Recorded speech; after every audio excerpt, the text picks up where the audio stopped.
Video में हम discuss करने वाले हैं ब्राइटकॉम ग्रुप से रिलेटेड 5 बड़ी अपडेट्स के बारे में, और लास्ट में फिर हम जानने वाले हैं कि ब्राइटकॉम ग्रुप के अंदर अभी आगे की हमारी क्या रणनीति होनी चाहिए, आगे हमें इस शेयर के अंदर क्या करना चाहिए, अभी क्या ओवर वैल्यू हो चुका है, क्या आप एक शॉर्ट टर्म ट्रेडर हो और अगर आप एक लॉन्ग टर्म ट्रेडर हो, दोनों को इन्वेस्टर और ट्रेडर सारी बातों का हम ध्यान रख के चलेंगे और इसके अंदर अभी ओवर वैल्यू और अंडर वैल्यू सारी चीजों का डिस्कशन करेंगे with all the technical levels. और सबसे पहले हम न्यूज को डिस्कस करेंगे। सो मैं I am assuming that you must have heard about this news कि ब्राइटकॉम ग्रुप ने 1 बिलियन मार्केट कैपिटलाइजेशन को अचीव कर दिया। सो दोस्तों ये कोई बड़ी बात नहीं है, ये तो हमारे चैनल पर एक हमारे सब्सक्राइबर है, उन्होंने पहले ही बता दिया था कि ये अभी जल्दी ही अपने 1 मिलियन के मार्केट कैपिटलाइजेशन को हिट करेगा एंड हमारी बात भी हुई थी and if I am not wrong मैंने वीडियो भी बनाई थी। सो अगर आप फिनग्रो के सब्सक्राइबर हो तो आपको पता ही होगा कि 1 बिलियन मार्केट कैपिटलाइजेशन को ये हिट करने वाला ही था जल्दी ही, और ये हिट कर चुका है। अगर आप देखो तो इंडिया का जो इमर्जिंग स्टार्टअप है उसके अंदर एडटेक स्टार्टअप्स की एक बहुत बड़ी डिमांड चल रही है मार्केट के अंदर।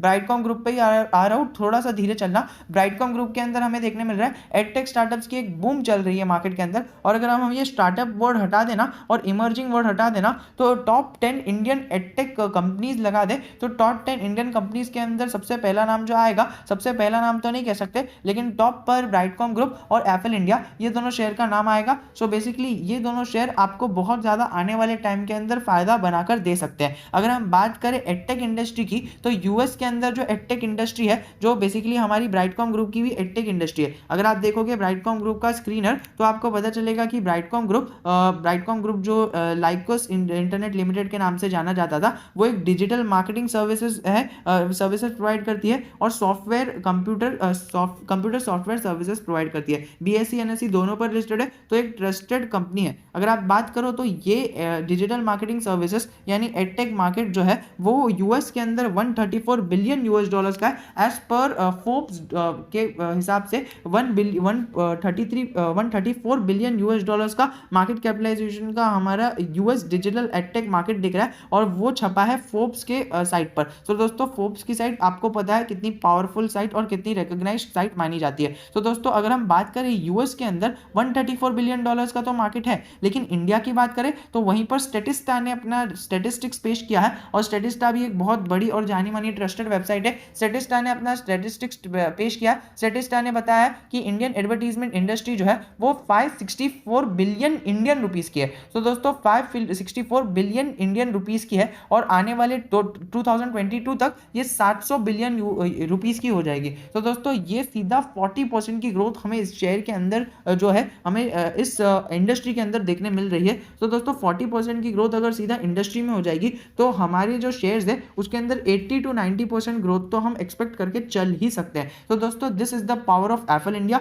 This is the power of Brightcom group. और अगर आपने ब्राइटकॉम ग्रुप के अंदर इन्वेस्टमेंट किया है तो डेफिनेटली आप अपनी होल्डिंग्स को कंटिन्यू करके चल सकते हो अगर आप एक लॉन्ग टर्म इन्वेस्टर हो तो। बट शॉर्ट टर्म इन्वेस्टर्स के लिए एंडिंग ऑफ द वीडियो के अंदर सरप्राइज है। तो दोस्तों stay tuned till the end of the video. उससे पहले हम थोड़ा सा एक रिपोर्ट पढ़ लेते हैं। अगर हम बात कर ले तो इनका जो 100 मिलियन यूएस डॉलर्स की इन्होंने 4 राउंड में फंडिंग उठाई है और 10 साल के लिए एक 7 एक्विजिशंस किए हैं। सो दोस्तों ये कहीं ना कहीं हमें अच्छी बात देखने मिल रही है, और हमें अभी फिलहाल न्यूज़ दिखी थी कि 60% जो इनका एक्विजिशन है वो हो चुका है, और अभी आने वाले टाइम में वो जो कंपनी है 1100 एम्प्लॉयज़ की कंपनी उसको ये एक्वायर कर रही है। तो दोस्तों जैसे ही उसकी अपडेट आ जाती है हमें ये शेयर के अंदर एक प्रॉफिट मेकिंग कंपनी देखने मिलेगी। प्रॉफिट मेकिंग तो है ही, लेकिन ये हमारे इन्वेस्टर पॉइंट ऑफ व्यू से प्रॉफिट देना चालू कर देगी। अभी तो बस शुरुआत है, आने वाले टाइम में ये और बड़े बड़े अपडेट्स और बड़े बड़े हमें शेयर के अंदर अपवर्ड मूवमेंट देखने मिल सकती है। अगर आप देखो तो 20% एडवर्टीजमेंट के अंदर खर्च होता है, और वहीं पर हमारे यूएस के अंदर 34% स्पेंड होता है। तो आने वाले टाइम में 70% की upside movement is expected in the Indian industry. So आप देख लो इंडियन इंडस्ट्री में खाली इसके अंदर मार्केट कैपिटलाइजेशन के अंदर ही खाली 240% की अपसाइड खाली एक साल के अंदर एक्सपेक्टेड है। और जो पूरे मार्केट कैपिटलाइजेशन की बात करें, पूरे मार्केट की बात करें, पूरे मार्केट शेयर की बात करें तो हमें 80 to 90% जो ग्रोथ है वो यूएस मार्केट के कंपैरिजन के अंदर देखने मिल रही है। तो दोस्तों ये एक ब्राइटकॉम ग्रुप के शेयर होल्डर्स के लिए और एफएल इंडिया दोनों के शेयर होल्डर्स के लिए एक बड़ी बात होगी। अगर आप देखो तो ये थोड़ा सा पहले का डेटा है, बट आप थोड़ा सा एडजस्ट कर लेना। 23 सितंबर को हमें ये राकेश गोयनका ने शेयर्स बाय करते हुए देखने मिला, और वो इस प्राइस पर देखने देखने मिला अगर आप देखो तो 7.07 पर। तो दोस्तों इसकी भी आप पर नजर होनी चाहिए। अगर हम और एक अपडेट के बारे में बात करें तो और एक अपडेट इस जगह पर निकल कर आती है कि बीएसई का जो स्मॉल कैप इंडेक्स है वो एक महीने के अंदर 50% भाग चुका है और उसका सबसे बड़ा श्रेय जाता है सूर्या रोशनी को और ब्राइटकॉम ग्रुप को। सो दोस्तों ब्राइटकॉम ग्रुप ने इतना ज़्यादा अपसाइड दिखाया है और वो भी जेन्युइन अपसाइड दिखाया है, जिसकी वजह से हमें ये स्टॉक ने इधर हमारे न्यूज़ के ऊपर छपते हुए देखने मिला कि सूर्या रोशनी और ब्राइटकॉम ग्रुप ये दोनों शेयर ने हमें इतने ज़्यादा रिटर्न्स दिए कि इसका जो स्मॉल कैप इंडेक्स है बीएसई का वो 50% बढ़ गया with in the span of 1 month. और ये जो तारीफें लिखी गई है वो तो मैं अभी यहाँ पर नहीं पढ़ के दिखा सकता because I want to do this video very short. अगर आप देखो तो ब्राइटकॉम ग्रुप जो फॉर्मली नोन रहती है लाइकॉस इंटरनेट लिमिटेड से, तो अगर आप देखो तो इनके दो बिजनेस है, डिजिटल मार्केटिंग सर्विसेज और कंप्यूटर सॉफ्टवेयर सर्विसेज। सो दोस्तों हम अभी फिलहाल तो डिजिटल मार्केटिंग सर्विसेज के बारे में बात कर रहे हैं, यानी जो इसका 70% जो हिस्सा कंप्राइज कर दिया उसके बारे में बात कर रहे हैं। अगर हम बात करें रिलायंस रिटेल की तो रिलायंस रिटेल ने सबसे पहले अपना चालू कर दिया है किसका, एडवर्टीजमेंट का। सो दोस्तों ये मेंशन नहीं किया गया है कि इन्होंने किससे एडवर्टीजमेंट कराई है, ब्राइटकॉम से कराई है, एप्पल से कराई है या फिर किसी और इधर दूसरे स्टार्टअप से कराई है। बट हम इतना कह सकते हैं कि ब्राइटकॉम ग्रुप आने वाले टाइम में बढ़ेगा।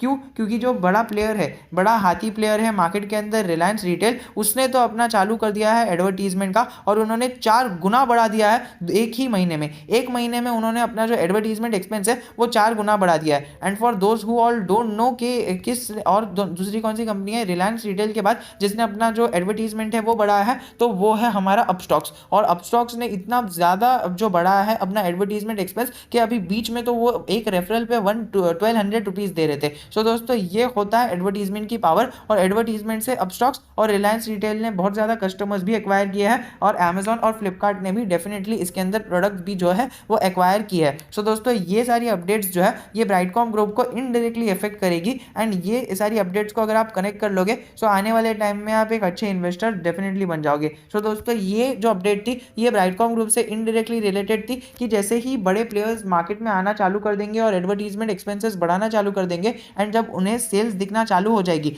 तब जाके जो इंडियन मार्केट है वो इंडियन मार्केट का जो वैल्यूएशन है वो भी बढ़ना चालू होगा। अगर आप देखो तो कोई यूएस के अंदर अगर आपके पास कोई ट्रैफिक आ रहा है, यूएस ट्रैफिक अगर आपकी कोई वेबसाइट है या फिर अगर आपका कोई यूट्यूब चैनल है, सो आपको यूएस का ट्रैफिक आ रहा है तो आपको यूएस डॉलर्स के अंदर बहुत ज़्यादा पेमेंट मिलेगा। बट वहीं पर अगर इंडियन ट्रैफिक आ रहा है तो आपको जीरो के आसपास पेमेंट मिलेगा। तो दोस्तों ये इंडिया की हालत है, बहुत कम आपको रेवेन्यू मिलता है फ्रॉम एड्स। एंड अगर आप एड्स चलाते हो तो कन्वर्जन बहुत कम था, बट अभी जो कन्वर्जन आ रहा है वो डेफिनेटली चेंज हो रहा है और आने वाले टाइम में India will be an electronic hub जिसके अंदर 20% मार्केट कैपिटलाइजेशन एडटेक इंडस्ट्रीज का रहेगा। अब चलिए अभी हम बात कर लेते हैं कि अभी ब्राइटकॉम ग्रुप के अंदर आने वाली रणनीति क्या होनी चाहिए। अगर आप देखो तो ब्राइटकॉम ग्रुप ने ऑलरेडी हमें बहुत ज़्यादा रिटर्न्स बना के दिए हैं। उसी से रिलेटेड अगर हम देखें तो आरएसआई इंडेक्स अगर हम देखें तो आरएसआई हमें 90 पर दिख रहा है और वहीं पर एमएफआई हमें 69 पर दिख रहा है। तो एमएफआई तो इसके अंदर बता रहे हैं कि देखिए आरएसआई बता रहे हैं कि इसके अंदर स्ट्रेंथ है 90 के ऊपर चल रहा है, मतलब इसके अंदर 90 प्लस स्ट्रेंथ है। आरएसआई आपको ये नहीं बताता है कि स्टॉक ऊपर जा रहा है कि नीचे जा रहा है, आरएसआई बस आपको स्ट्रेंथ बताता है और आरएसआई हमें बता रहा है कि इसके ऊपर 90 की स्ट्रेंथ है, मतलब एक टॉप मोस्ट स्पीड पर ये चल रहा है, स्ट्रेंथ बहुत ज़्यादा है स्टॉक में। और वहीं पर एमएफआई इंडेक्स की बात करें, एमएफआई हमें बता रहे हैं कि वो मिड रेंज पर है। तो फिर दोस्तों देखो मनी फ्लो इंडेक्स अभी भी हमें मिड रेंज के अंदर दिखा रहा है, मतलब जितना मनी आना चाहिए एज पर आरएसआई उतना आया नहीं है। जब भी हमें एमएफआई और आरएसआई एकदम साथ में देखने मिलेगा तब जाके हमें इसके अंदर गिरावट एक्सपेक्टेंसी करनी चाहिए। और दोस्तों जब तक ये एमएफआई इंडेक्स बढ़कर आरएसआई के लेवल पर चले जाता है यानी ओवरबॉट जोन पर चले जाता है, यानी 70 और 80 के ऊपर चले जाता है, तब तक तो ब्राइटकॉम ग्रुप का हमें रिजल्ट भी देखने मिल जाएगा। और दोस्तों जैसे ही रिजल्ट आउट हो जाएगा और अगर इसके अंदर एक अपसाइड आई है सो डेफिनेटली हमें इसके अंदर जो है रिजल्ट के अंदर अपसाइड आई है सो डेफिनेटली हमें स्टॉक के अंदर 100 के लेवल्स को ये टच करता हुआ देखने मिलेगा। और अगर कई सारे लोगों का ये सवाल है कि क्या ये एक महीने के अंदर 100 के लेवल्स को टच कर सकता है, सो दोस्तों मेरा एक सीधा सा जवाब रहेगा कि नहीं कर सकता है। ये रिजल्ट के बाद तो डेफिनेटली कर सकता है। अगर इसके रिजल्ट इसी महीने के अंदर पेश हो जाते तो डेफिनेटली ये आगे जाने की कैपेसिटी रखता है। बट वहीं पर अगर इसके रिजल्ट अभी ये महीने में पेश नहीं होते, आने वाले दूसरे महीने में पेश होते तो डेफिनेटली ये रिजल्ट के बाद ऊपर जाएगा। बट जैसे ही ऊपर जाएगा हमें अच्छा खासा प्रॉफिट बनाकर दे देगा।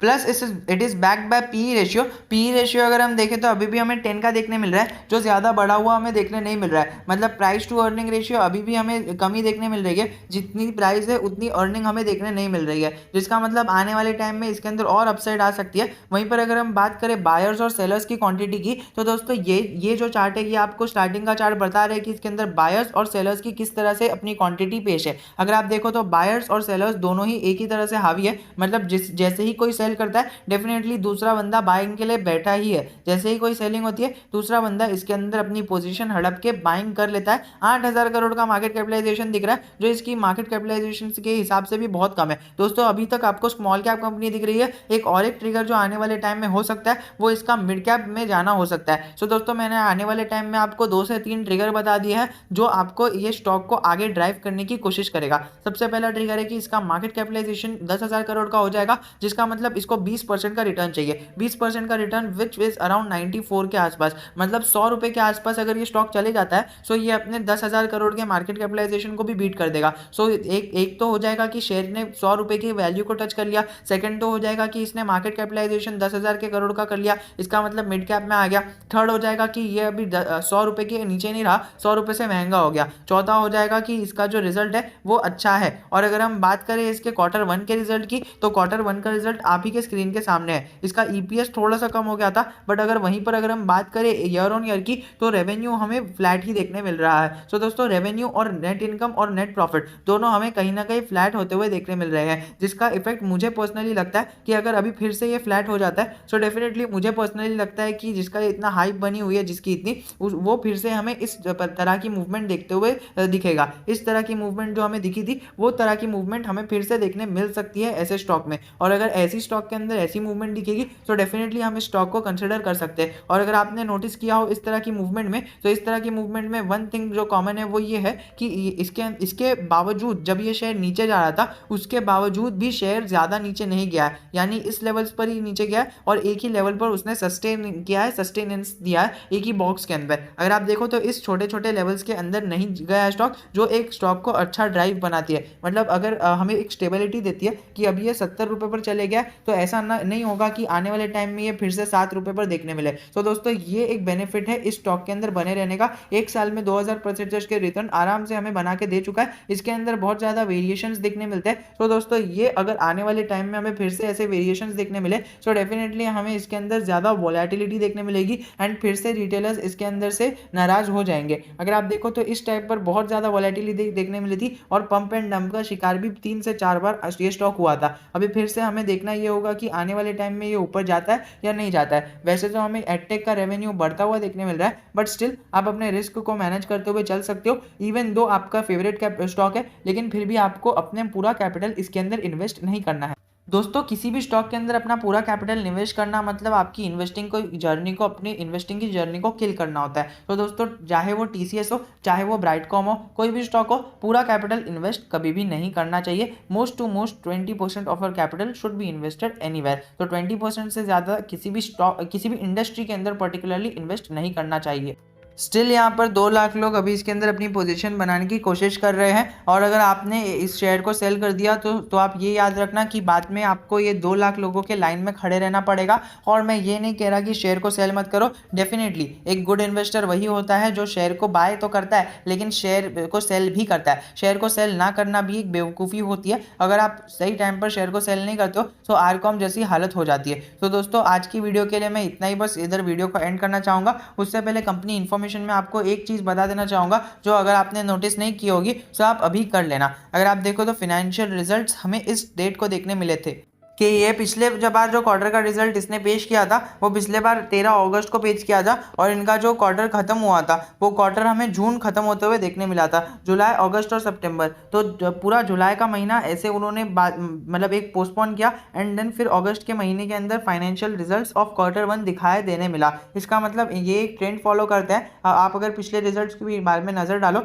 तो इनका एक ट्रेंड है कि फॉर एग्जाम्पल अभी जैसे कि सितंबर महीना का रिजल्ट Q2 का खत्म हुआ, तो ये पहले पहले सितंबर के बाद अक्टूबर का महीना वेट करेंगे एंड फिर नवंबर की 10 से 15 तारीख के बीच में अपना रिजल्ट पेश करेंगे। सो दोस्तों ये एक एडटेक कंपनी है, एप्पल इंडिया का भी अभी तक देखने नहीं मिला है, सो डेफिनेटली ये अभी वेट करेंगे। एंड अगर आप देखो तो नवंबर की 13 तारीख या फिर 15 तारीख के आसपास इनका जो रिजल्ट है वो हमें आउट होता हुआ देखने मिल सकता है। सो डेफिनेटली उस डेट को आप थोड़ा सा कंसिडरेशन के अंदर ले सकते हो एंड उसके हिसाब से अपना रिस्क मैनेज कर सकते हो एंड उसके हिसाब से इसके अंदर जो भी आपको ट्रेडिंग या फिर इन्वेस्टमेंट करना है वो आप समझ कर चल सकते हो। अगर आपको शॉर्ट टर्म जो है उसके अंदर पोजीशन बनानी है तो डेफिनेटली मैंने कहा कि आप अपने इसके अंदर अपना स्टॉप लॉस डेफिनेटली लेके चल सकते हो। शॉर्ट टर्म वालों डेफिनेटली स्टॉप लॉस लेके चलो, वरना आप इसके अंदर गिरावट का शिकार हो सकते हो। अगर लोअर सर्किट लगेगा तो लोअर सर्किट भी लंबे समय के लिए लगेगा और फिर इसके अंदर से निकलने का टाइम नहीं मिलेगा अगर आप शॉर्ट टर्म वाले हो, वरना लॉन्ग टर्म वालों को तो इसके अंदर चिंता करने की जरूरत ही नहीं है। और इसका मतलब ये नहीं कि अपना सारा कैपिटल इसके अंदर इन्वेस्ट कर देना है। अगर आप देखो तो HCL टेक्नोलॉजीज, एवेन्यू सुपरमार्ट्स,